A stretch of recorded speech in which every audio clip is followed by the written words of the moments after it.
The metal was still warm when Hauptmann Friedrich Weber lifted the weapon from the wooden crate. December 7th, 1943. The Heereswaffenamt testing facility outside Berlin, where the snow had turned to grey slush in the courtyard and the smell of gun oil mixed with coal smoke from the heating stoves. The machine gun before him was American, captured 3 weeks earlier from a downed B-17 over France. Its designation, stamped clearly on the receiver, Browning machine gun, caliber .50 M2. Weber had been examining enemy weapons for 2 years now, ever since his transfer from frontline service after the wound that left him with a permanent limp. He had seen Russian guns, crude but effective. British weapons, well-made but conservative. This American gun, however, was different. Even before firing it, he could feel the difference in his hands. The machining was extraordinary. The tolerances are impossibly tight, every surface finished to a degree that seemed almost wasteful, as if the Americans had unlimited time and resources to lavish on a single weapon. He set it on the test bench and began the disassembly. This was always the first step. Understand the mechanism, catalogue every part, measure every dimension. The German military needed to know what they were facing. More importantly, they needed to know if they could build something similar.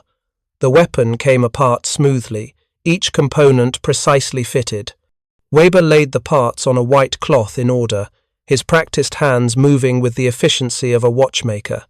If you're enjoying this deep dive into the story, hit the subscribe button and let us know in the comments from where in the world you are watching from today. What Weber discovered in that disassembly would trouble him for months afterward. The barrel assembly alone represented a manufacturing challenge. Germany was struggling to meet. The chamber tolerances were held to within 0.002 of an inch. The bolt mechanism operated with a smoothness that spoke of extraordinary quality control. Each part bore evidence of mass production, yet the precision remained flawless. This was not a hand-fitted weapon built by craftsmen. This was a machine-made gun, produced in enormous quantities, yet finished to standards that would make a German gunsmith proud. The question that haunted the testing facility that winter was simple. How were the Americans doing this? And more troubling still, could Germany replicate it? To understand why this question mattered so desperately, one must understand where Germany stood in the winter of 1943. The tide had turned, Stalingrad had fallen. The Afrika Korps had surrendered. Allied bombers darkened German skies with increasing frequency, and on those bombers, in every waist gun position and every tail turret, sat weapons like the one now spread across Weber's workbench. The Browning M2 machine gun had become the backbone of American aerial defense, and German fighter pilots were learning to respect its reach. The weapon's official designation told only part of its story. John Moses Browning had designed it in the years following the First World War, refining the mechanism of his earlier .30 caliber machine gun into something larger and more powerful. The American military adopted it in 1933, and by the time war came to Europe, production had accelerated to industrial scale.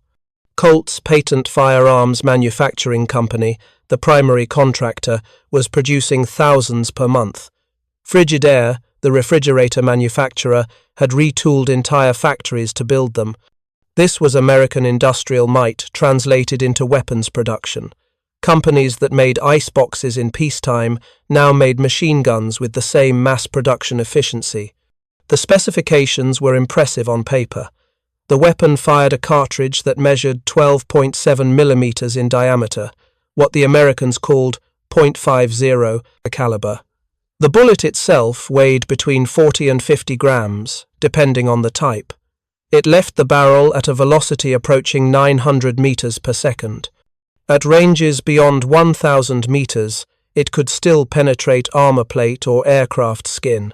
But specifications were just numbers. What mattered was the mechanism that delivered those specifications, round after round, hour after hour, with a reliability that seemed almost impossible. Weber's job was to discover how that mechanism worked and whether Germany could copy it. The German military had their own heavy machine guns, certainly. The MG-34 was an excellent weapon, respected by friends and enemies alike. The newer MG-42, just entering full production, had a rate of fire that exceeded anything in the Allied arsenal.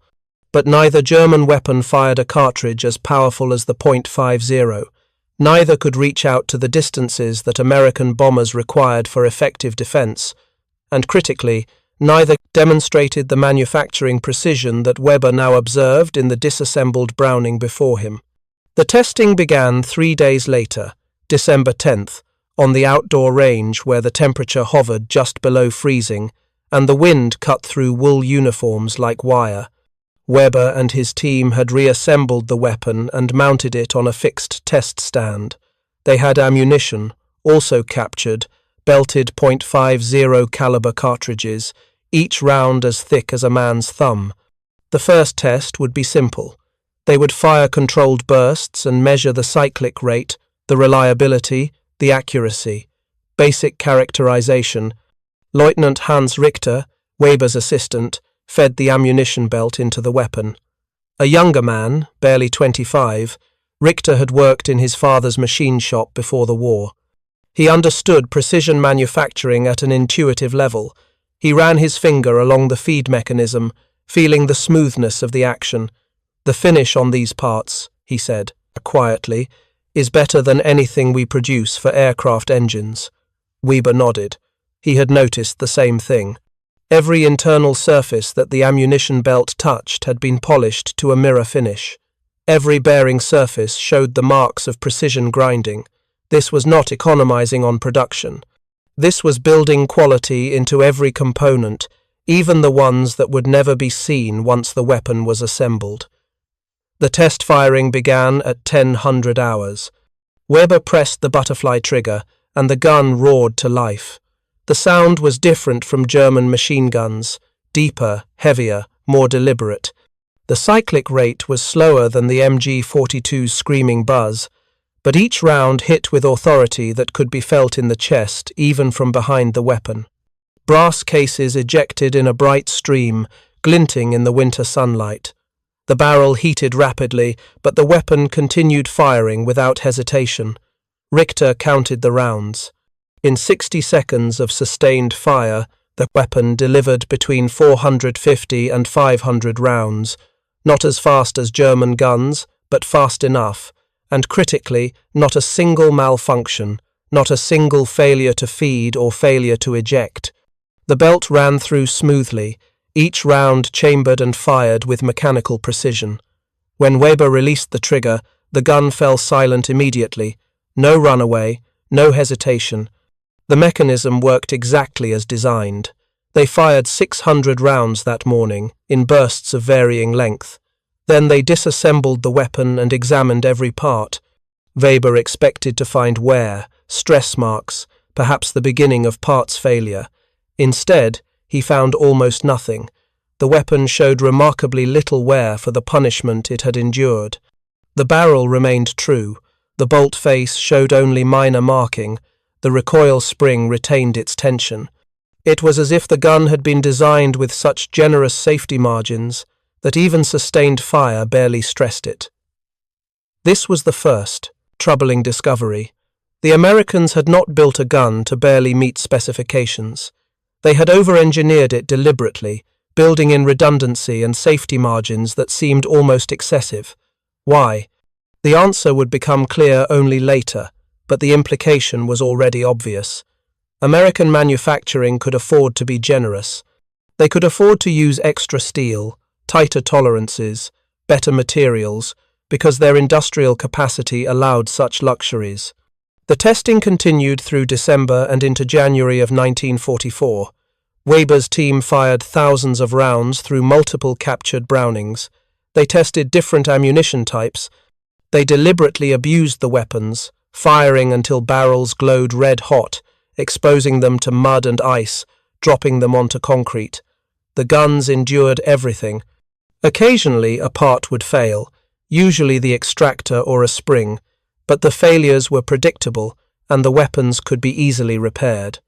More importantly, The mean time between failures was extraordinary.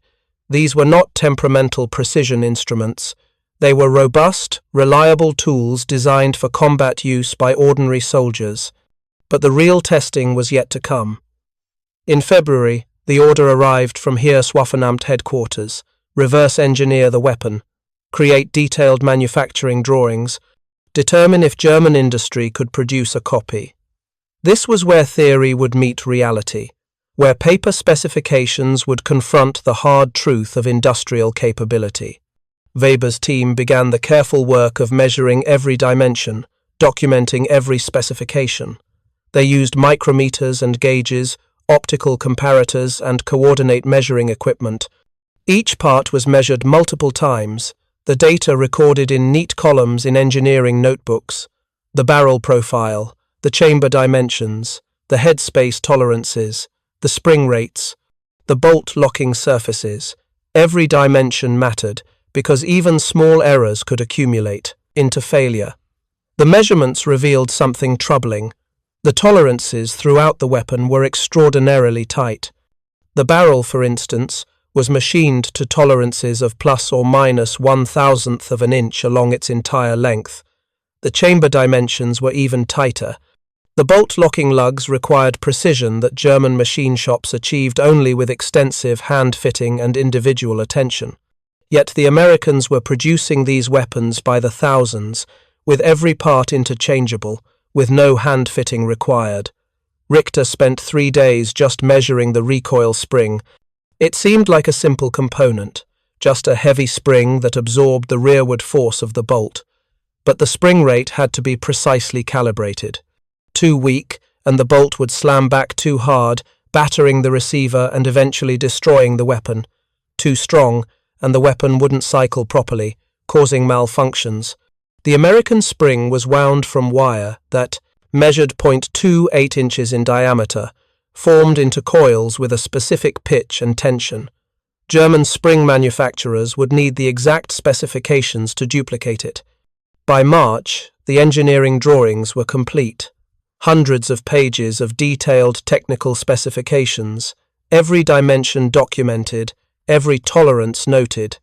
The drawings went to several German manufacturing firms with a simple question: can you build this?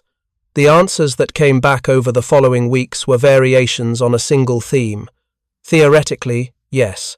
Practically, no. At least not in quantity. At least not to these tolerances. At least not without diverting resources from existing production.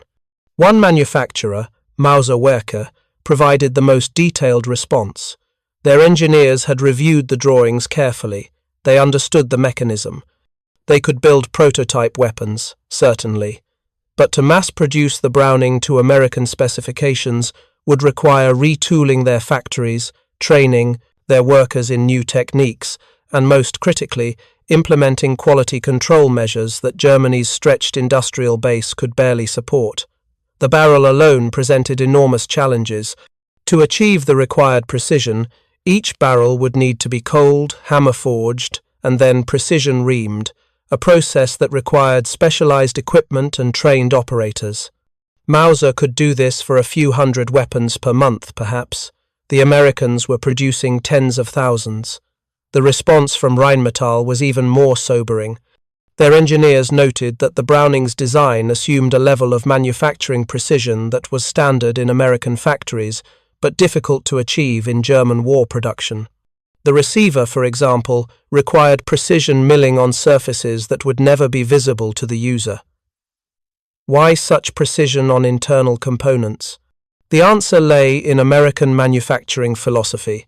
Build quality into every part. Ensure interchangeability. Eliminate hand-fitting.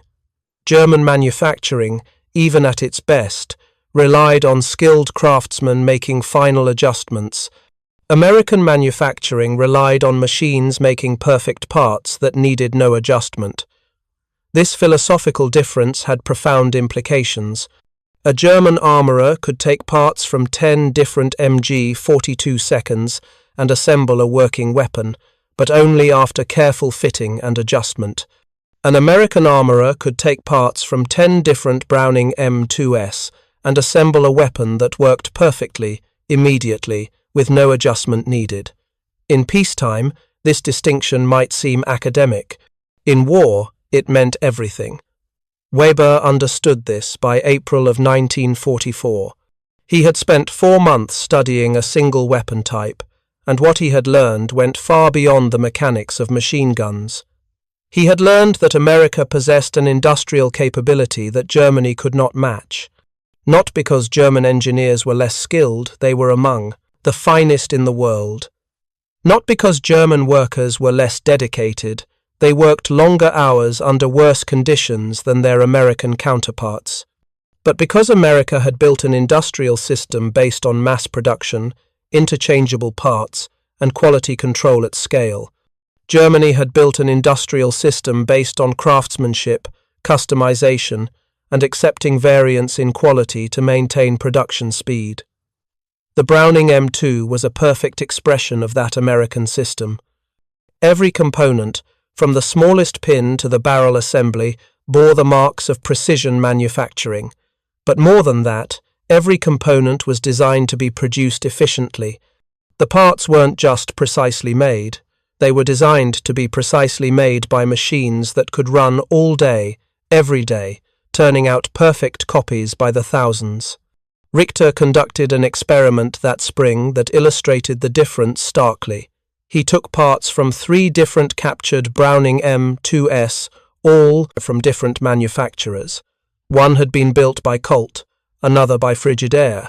The third was AC Sparkplug, a division of General Motors that had retooled from making automotive parts to making machine guns. Richter mixed the parts randomly and assembled 3 weapons. All 3 functioned perfectly. The parts were truly interchangeable, not just in theory but in practice. The tolerances were held so consistently across 3 different factories that any part fit any weapon. Then Richter tried the same experiment with 3 MG131 from German production. The result was less successful. 2 of the 3 weapons required adjustment before they would function reliably. The parts were close, but not quite identical. Small variations in spring tension, in bolt face geometry, in barrel headspace, these added up to weapons that needed an armorer's attention. Good weapons, certainly. Reliable weapons in the hands of trained soldiers, but not perfectly interchangeable. This was not a failure of German engineering. This was a difference in industrial philosophy and capability. Germany had entered the war with factories designed for peacetime production, then attempted to adapt them to war production while under increasing aerial bombardment. America had built new factories specifically designed for war production, with the latest equipment and unlimited resources. Germany was working with what they had. America was building what they needed. The barrel production comparison was particularly revealing.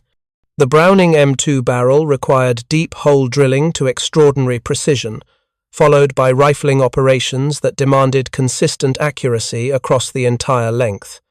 American factories used specialized deep hole drilling machines that cost tens of thousands of dollars each, but could produce perfect barrels with minimal operator intervention. German factories used modified drill presses with skilled operators who adjusted constantly to maintain accuracy. Both methods could produce good barrels, but the American method produced them faster, more consistently, and in vastly greater numbers. Weber wrote a detailed report that summer, 37 pages of technical analysis, manufacturing assessment, and strategic implications. The conclusion was clear. Germany could not replicate the Browning M2 in meaningful quantities without sacrificing production of existing weapons. The manufacturing resources required the precision machinery, the skilled labor, the quality control overhead would cost more than Germany could afford while fighting a war on multiple fronts. But the report contained something else, something between the lines of technical specifications. A growing realization that the war was being won not primarily in tactical battles but in factories. The Americans weren't just out-fighting Germany. They were outproducing them by margins that made tactical victories almost irrelevant. For every German tank destroyed, America built 5 more. For every German aircraft shot down, America built 10 more, and each American weapon was built to standards that demonstrated unlimited industrial confidence. The spring and summer of 1944 brought more captured American weapons to Weber's facility: bazookas, Garand rifles, Thompson submachine guns. Each weapon told the same story. Each displayed the same characteristics: precision manufacturing, generous tolerances, designed for mass production and interchangeability. The Americans had industrialized warfare in a way that Germany, for all its engineering excellence, had not quite managed. By August, Weber's facility was receiving intelligence reports from the Western Front about American production capacity. The numbers were almost impossible to believe. In 1943 alone, American factories had produced nearly 300,000 machine guns of all types. Germany had produced roughly 100,000, but the comparison was worse than it appeared, because American production was accelerating while German production was hindered by bombing, resource shortages, and factory damage. One report that crossed Weber's desk that month came from a Luftwaffe intelligence officer who had interrogated captured American air crews. The Americans were surprisingly open about their industrial capacity. Why wouldn't they be? They were proud of it. One bomber crew member had described visiting a Colt factory before deployment. He said the factory floor stretched as far as he could see, with row after row of machines producing Browning parts. The noise was deafening, the scale was overwhelming, and this was just one factory.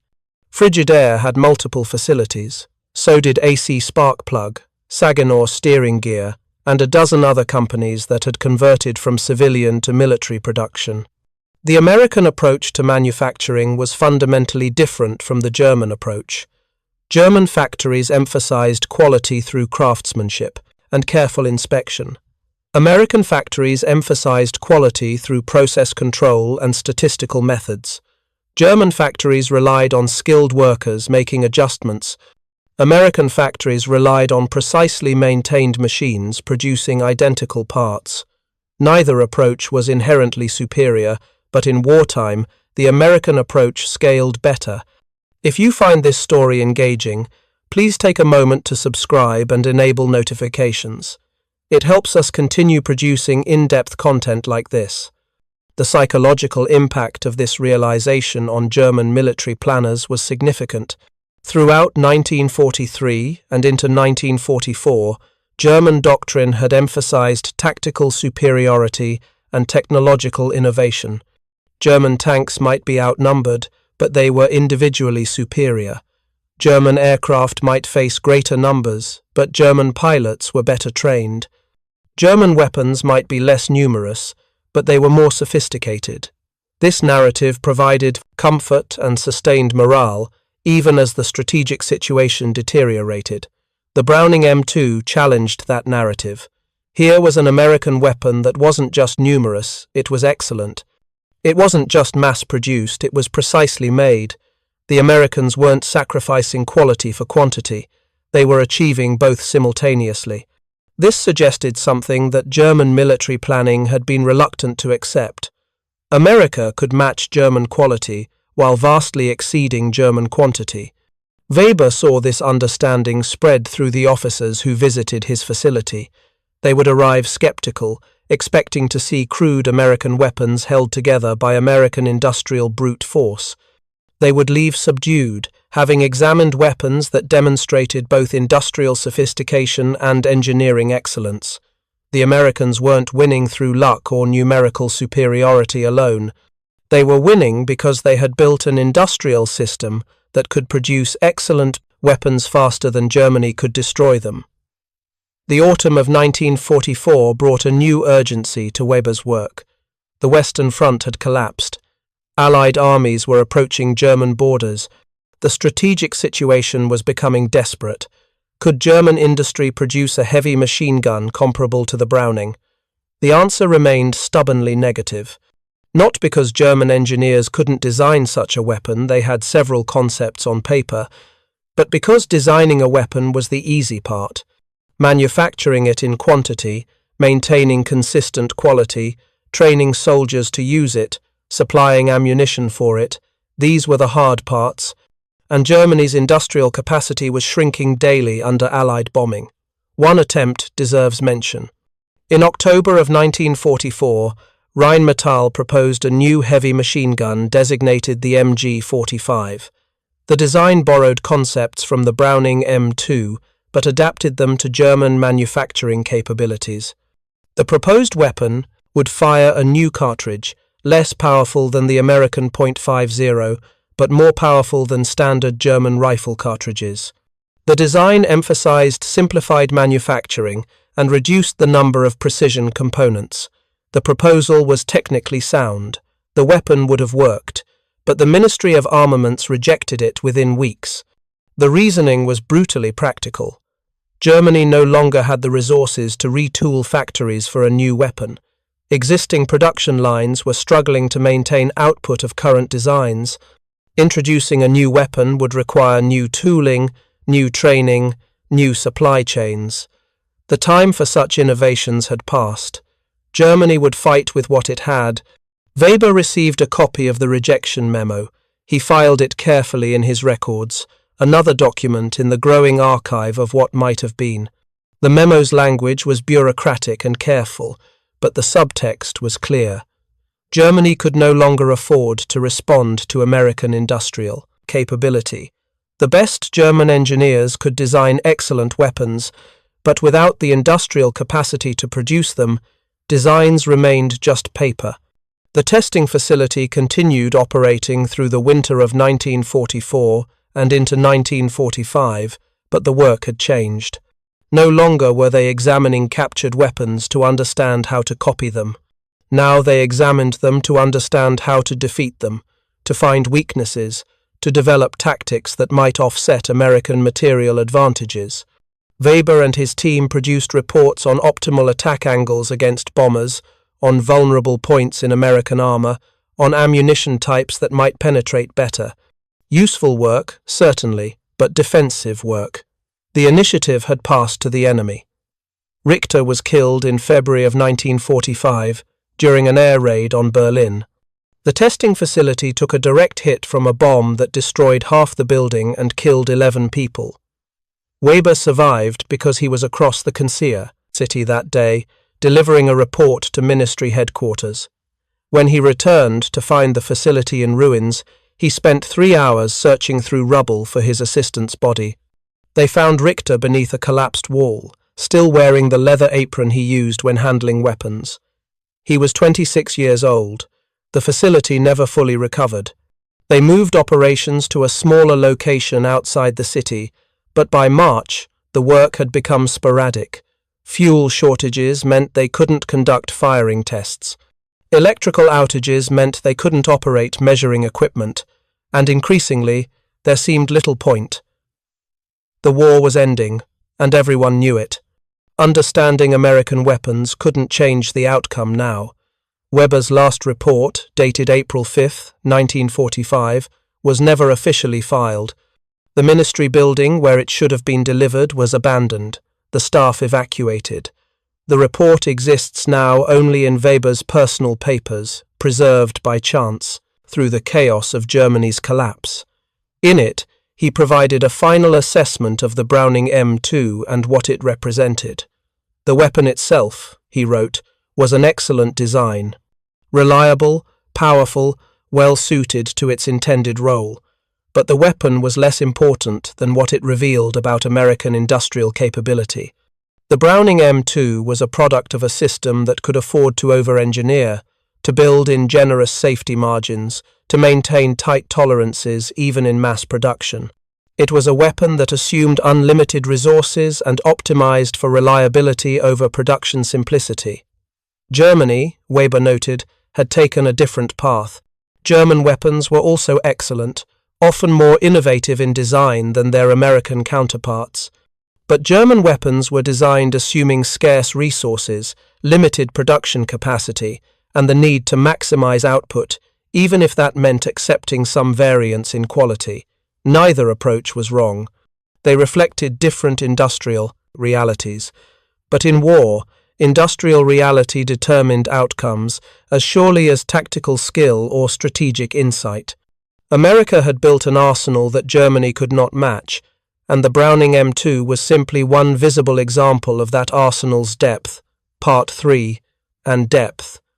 The German testing facility had examined one weapon type for 16 months and reached a conclusion that strategic planners were reluctant to accept. The war would be decided not by the quality of individual weapons, but by the industrial systems that produced them.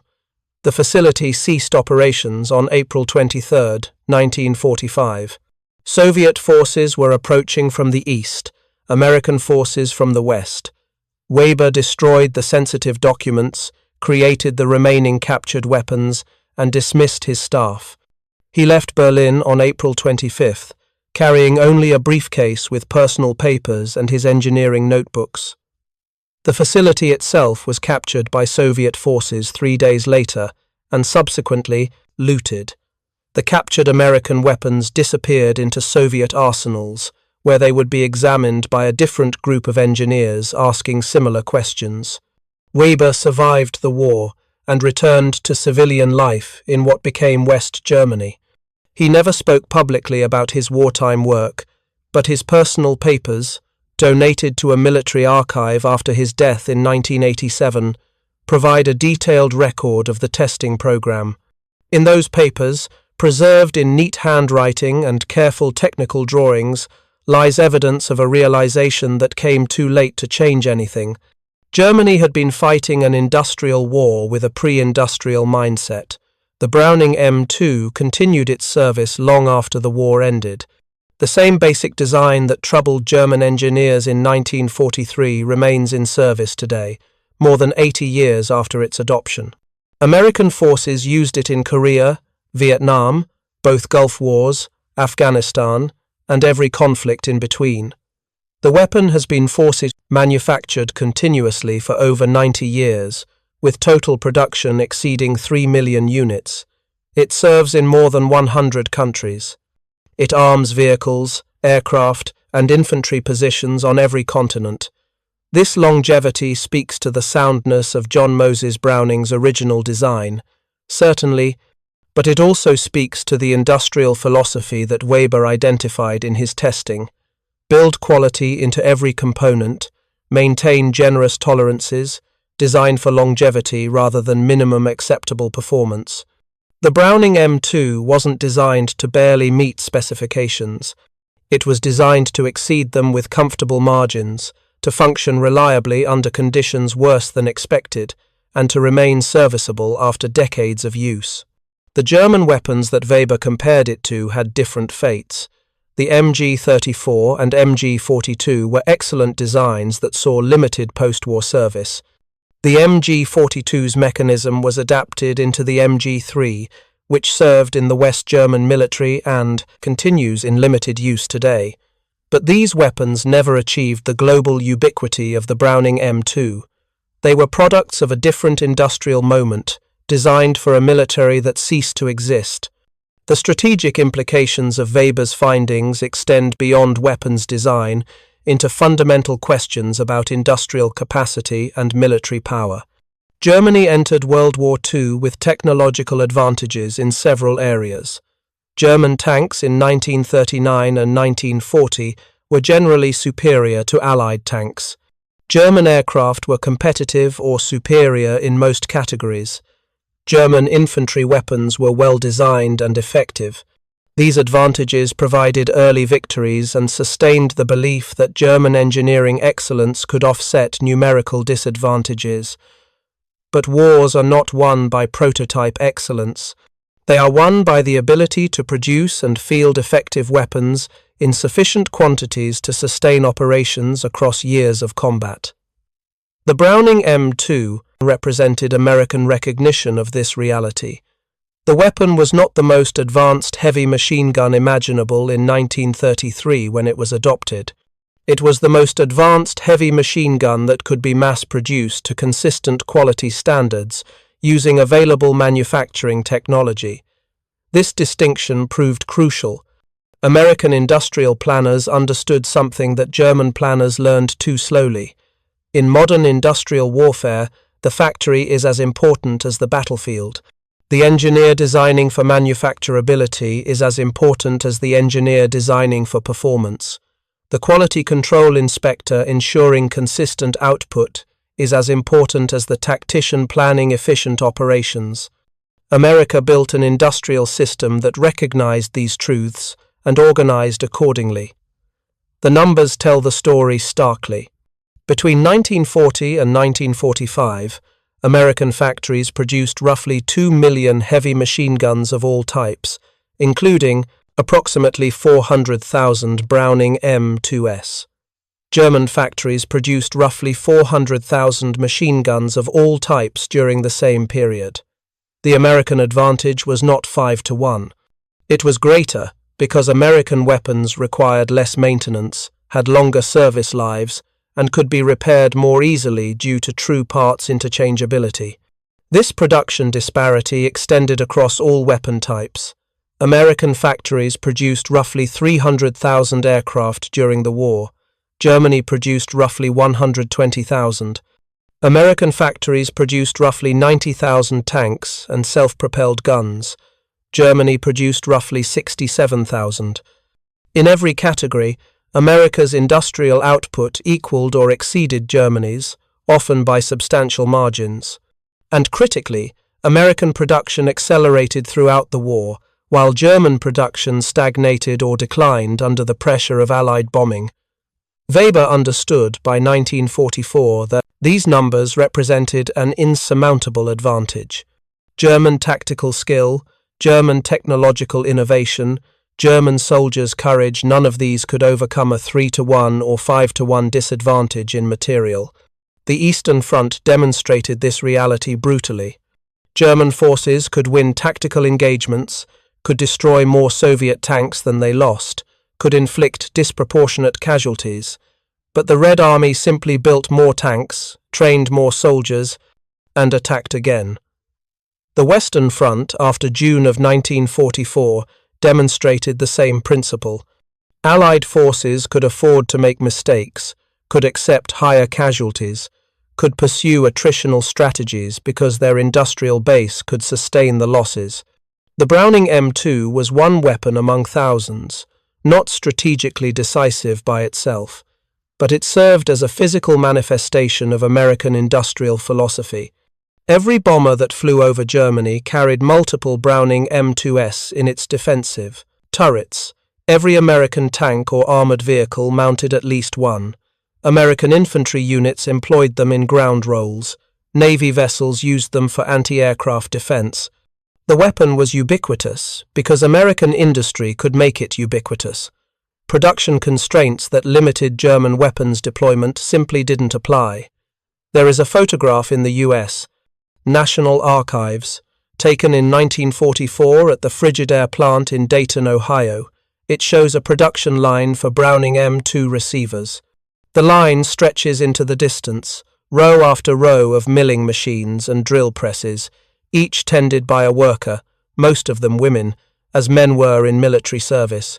The machines are precisely aligned, the workflow carefully organized. Everything speaks of systematic efficiency. This was not a craftsman's workshop. This was industrial production applied to weapons manufacturing with the same principles that made automobiles and refrigerators affordable consumer goods. German factories never looked like that photograph. German weapons production, even at its peak, retained elements of craft manufacturing. Skilled workers made adjustments, fitted parts, applied expertise accumulated over years of training. The results were often excellent, sometimes superior to American equivalents in specific performance categories. But the process didn't scale the way American production scaled. It couldn't because Germany lacked both the industrial base and the cultural commitment to mass production that characterized American manufacturing. This cultural difference reflected deeper economic and social structures. America had spent decades developing mass production techniques for civilian goods. Henry Ford's assembly lines, Frederick Taylor's time-motion studies, statistical quality control methods pioneered by Walter Shewhart, These innovations emerged from a society committed to making consumer goods affordable through efficient production. When war came, America simply applied those same techniques to military production. The skills already existed. The organizational structures already existed. The cultural acceptance of machine-made goods over handcrafted goods already existed. Germany had a different industrial culture, one that valued craft skill and engineering sophistication over production efficiency. German machine tools were often more capable than American equivalents, more precise, more versatile, but they required more skilled operators and produced fewer parts per hour. German quality control relied more on inspection and rejection of defective parts, less on process control to prevent defects. German manufacturing philosophy emphasized making the best possible individual item rather than making acceptable items in the greatest possible quantity. Neither philosophy was inherently superior in absolute terms, but in the context of industrial warfare, the American approach proved more effective. Wars of attrition favor the side that can sustain losses and continue fighting. Material advantages compound over time. Tactical defeats can be overcome with fresh equipment and reinforcements. Strategic initiatives can be maintained despite casualties because the pipeline of replacements never stops flowing. Weber's notebooks contain a calculation he made in late 1944. He estimated that for every hour a German factory spent producing one MG42, an American factory produced 3 Browning M2s of comparable capability. The calculation was rough, based on fragmentary intelligence and estimation, but the order of magnitude was probably correct. The implications were clear. Even if German weapons were superior unit for unit, which Weber didn't necessarily concede the numerical advantage, American production provided more than compensated. The final entry in Weber's wartime notebooks is dated May 2, 1945. Hitler was dead. Berlin had fallen. The war in Europe had effectively ended, though the formal surrender was still days away. Weber was in a small town in Bavaria, having fled Berlin ahead of the Soviet advance. He wrote about the Browning M2 one last time, not as an engineer analyzing a mechanism, but as a thoughtful man reflecting on what the weapon represented. "We were not defeated by better soldiers," he wrote. "The American infantry we faced were often inexperienced, sometimes poorly led. We were not defeated by better tactics. German officers understood mobile warfare and combined arms as well as any in the world. We were not defeated by better weapons in the individual sense. Our tanks, our artillery, our small arms were competitive or superior in most categories. We were defeated by an industrial system that could produce adequate weapons in overwhelming numbers, that could afford to build every part to high standards, that could replace losses faster than we could inflict them. The Browning machine gun was simply one example of that system. Excellent in design, superb in execution, but most importantly, producible in quantities that made individual quality almost secondary to collective mass. This was Weber's final assessment, written in the aftermath of Germany's total defeat. The engineer who had spent 16 months examining a single weapon type had come to understand that weapons were symptoms, not causes. The Browning M2 didn't win the war. American industrial capacity won the war.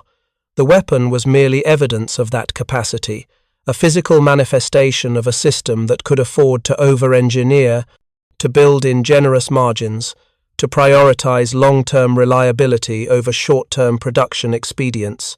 The post-war world would be shaped by this realization. The Cold War military competition between America and the Soviet Union became fundamentally a competition of industrial capacity. Nuclear weapons strategy rested on assumptions about production capacity and industrial resilience. The American military's emphasis on logistics, supply chains, and industrial mobilization reflected lessons learned from World War II. The ability to produce and sustain material advantages became as important in strategic planning as tactical skill or technological innovation. The Browning M2 served through all of it. a design from 1933 that remained relevant into the 21st century. The weapon that troubled German engineers in 1943 was still in service when the Berlin Wall fell in 1989. It remained in service when the Soviet Union collapsed in 1991. It continues in service today, long after the industrial system that produced it has evolved into something different. Standing in his Berlin testing facility that cold December morning in 1943, Weber could not have imagined the weapon's longevity. He was focused on immediate questions: the mechanism's function, the manufacturing tolerances, the feasibility of German production. But he was documenting something larger than one weapon's specifications. He was documenting the moment when German military engineering confronted the reality of American industrial capacity and found no answer. The Browning M2 wasn't magic. It was engineering applied systematically, production organized efficiently, quality maintained consistently. It was the product of a society that had spent decades learning to manufacture complex goods at scale. It represented an industrial philosophy that prioritized what could be built in quantity over what could be built in perfection. And in the crucible of World War II, that philosophy proved decisive. Weber's story is not about one engineer failing to copy one weapon. It is about an entire industrial system confronting its limitations. Germany in 1943 possessed extraordinary engineering talent, skilled workers, and sophisticated manufacturing capability. But Germany did not possess the industrial depth, the resource base, or the organizational systems to match American production. No amount of tactical brilliance, no degree of technological innovation, no level of individual courage could compensate for that fundamental disparity. The metal was warm in Weber's hands that December morning because it had been recently fired. The American gun, captured from a bomber, brought to Berlin, disassembled on his workbench. He measured every part, documented every dimension, and reached a conclusion that strategic planners didn't want to hear. We cannot build this in quantity. Not because the design was too complex, but because our industrial system operates on different principles. We build for quality through craftsmanship. They build for quality through process control. We emphasize individual excellence.